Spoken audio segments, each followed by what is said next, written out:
Welcome to Law Junkie Show. Last week, November the 1st through the 4th, was week 9 of the Elizabeth Holmes trial. Some of the witnesses in this case have been in a position to reveal maybe just slightly less than flattering pieces of information about themselves regarding their roles at Theranos.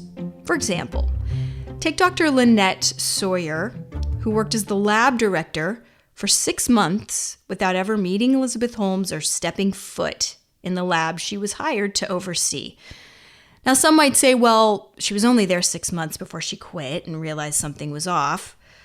And others might say she was there for an entire 6 months collecting a paycheck for simply signing papers for a lab she never saw before she finally realized something was off. Some would say that agreeing to sign anything without seeing the lab is questionable, kind of maybe unethical. Now, she's obviously not the one on trial here, so she's protected.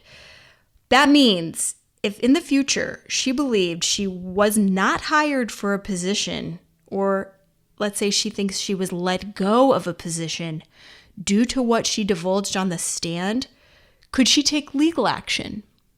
That is a very interesting proposition, because typically, if you're not hired for something, you have legal recourse if it is based on a protected category. A protected category is something like age. You can't have age discrimination. Gender, sex discrimination is illegal in hiring. Nationality, that's a protected category. Religion is a protected category. Your truthfulness about how you've done a previous job is not a protected category. She would need one of the protected categories to have been violated for her to pursue a claim against an employer for not hiring her. Now, once you've been hired and you're terminated, that's a different set of circumstances. So if she gets hired at a new job, for example, and 3 months in or 6 months in, they terminate her saying, oh, we found out that you were basically committing fraud. Basically, not saying that you are a fraud or that you did commit fraud, but you committed something that looks like fraud because you were signing off on documents when you never even viewed or visited the lab. That looks bad. That to us shows a pattern of conduct that we don't see as fitting our company. So in states like California, we have at-will employment, and depending on what her employment contract said, they would potentially be able to terminate her upon discovering that information. So Ms. Sawyer is potentially going to have a hard time getting a job if a future employer is worried about the fact that she was signing documents for 6 months as the person overseeing the lab and responsible for the lab and never visited the lab. This could potentially damage her future employment opportunities.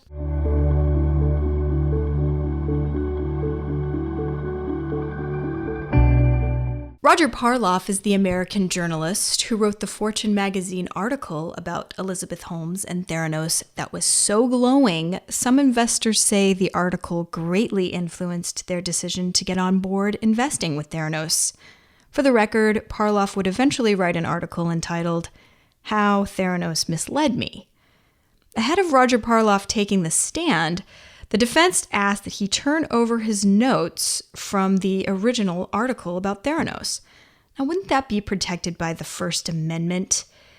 A magistrate judge had already denied this request, and they filed another motion through Judge Davila, asking again for these notes. Was this an example of the defense trying to really show how hard they're working and doing their job as tough lawyers when they ask for things or object to things that seem obvious that they will be denied? Interestingly enough, this isn't as clear-cut as you think it is. And there are two parts to your question. So let's start with the first one. Does a reporter have a First Amendment protection over their notes from interviews or writing an article? And the landmark goes back to 1972, Brandsburg v. Hayes. There were actually, I think, 3 cases that the Supreme Court heard, but the Supreme Court split regarding constitutional privilege for reporters. reporters. It's so when it's a split ruling like that, that means it is not binding precedent that controls all future lower court decisions. So it was split. And what has happened is there's common law, which is the underpinning of our legal system, is English common law, and that where journalists do have protection based on our First Amendment. And then individual states have passed their own laws as well, recognizing reporters' privilege. So various states have various laws on the books regarding this. And sometimes Supreme Courts in states like the state of Washington recognized qualified privilege in civil cases and then later criminal cases that there's a reporter's privilege. But there's not a federal law clearing this. So it is highly disputed. And that's why you'll see cases where the federal government will attempt to force a New York Times reporter, for example, to divulge their sources, and it goes to court and it gets battled out. And I do want to point out that both sides of the aisle, Republicans and Democrats alike, have tried to pass a federal law to shield reporters. You will be surprised potentially that when he was a U.S. representative, Mike Pence tried to pass a law to protect reporters. In 2017, Republican Representative Jim Jordan, along with Democratic Representative Jamie Raskin, people who normally are at each other's throats, worked together to try to renew and create a new bill with similar elements to protect reporters. But it's not a blanket protection. And so in this case, what you described is the standard discovery process, which is if I believe the other side needs to produce documents to me, I file a request with the magistrate, which is a different judge from the district court judge and magistrates. We talked about this in an earlier episode. We'll hear these types of discovery requests and rule on them. And if the parties don't agree with the magistrate's ruling, which is what exactly it sounds like happened here, then you can go to the district court judge to see if they will overrule the magistrate. And so you're appealing to the district court judge, Judge Davila in this case, saying, hey, the magistrate got it wrong, and I want these reporters' notes. And Judge Davila said, no, the magistrate didn't get it wrong. Now, to the second part of your question, is this just the defense team, the defense counsel, kind of puffing up and saying, look at how great I am to Elizabeth Holmes? No, this is also an important thing. Remember, it is incumbent on the attorneys to pursue every avenue, and that is to preserve their right to appeal. So if they believe this is something that's appealable, also this could potentially be to CYA, to protect themselves against malpractice suits if they lose and Elizabeth Holmes says they didn't give me good, counsel, they didn't do their job. They can say, look, we did our job. We made every argument for you.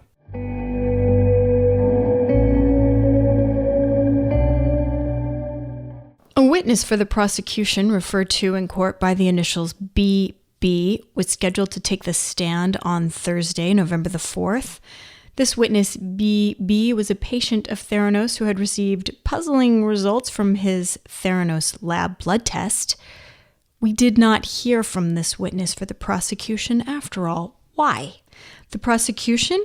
Oops, they listed the wrong test that BB took on their court papers.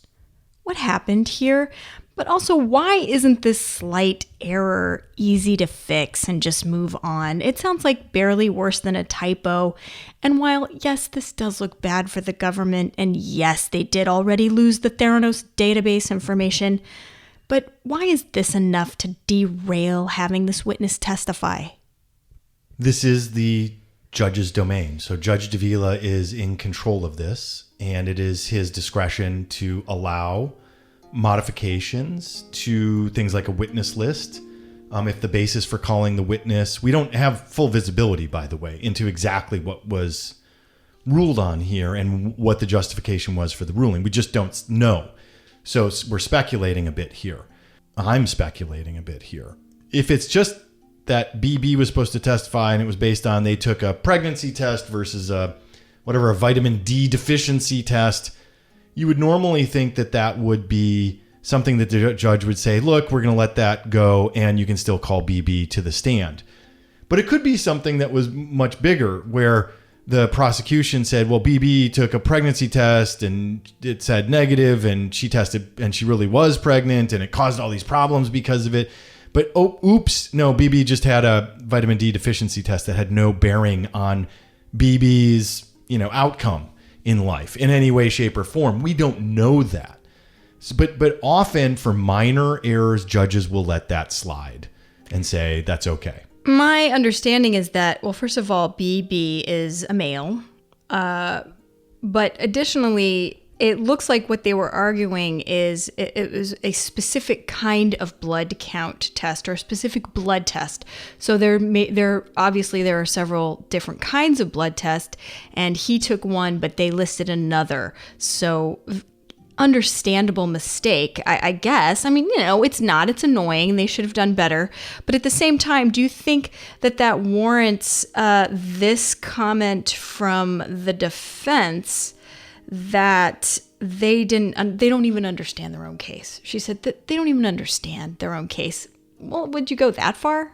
Well, again, it really depends on the detail here. If BB was supposed to be some kind of a star witness because it was a white blood cell count that indicated cancer that was false, and really BB didn't have cancer, and BB had acted, selling off all investments, selling property, telling everybody to go screw themselves. I've got 3 months left to live and I'm going to die, and yet didn't have cancer because of a bad test result. That's very different. So again, some of that detail will matter, but to make that comment, yeah, that seems, strong.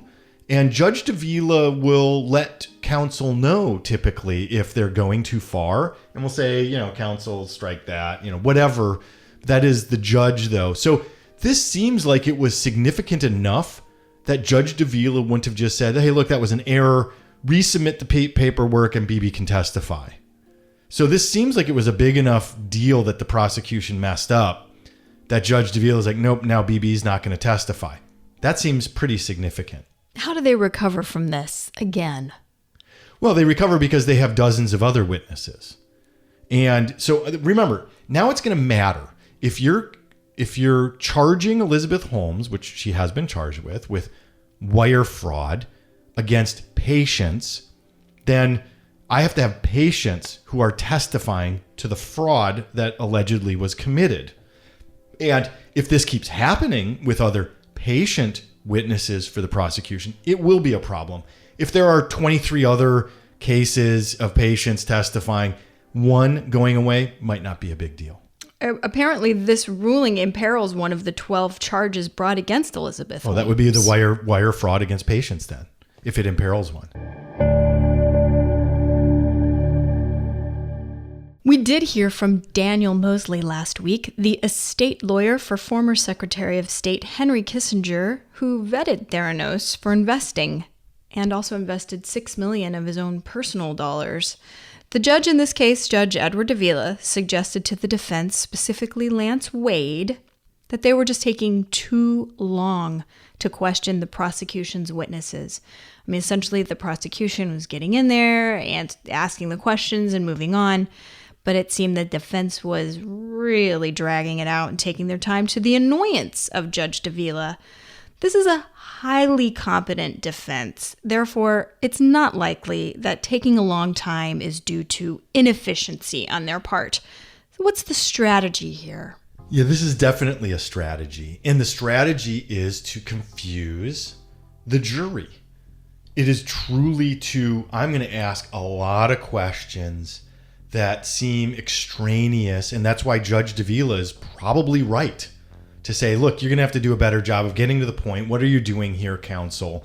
You're wasting the court's time, and it is likely a strategy on the part of the defense, and it's not a bad strategy. You can disagree with it, and you can hate the defense because you hate Elizabeth Holmes, but as far as defense counsel goes, if the judge is going to let you get away with it, of course you want to drag it. Of course you want to ask a lot of questions because you want to dilute whatever the witness might have said that is bad for the defense.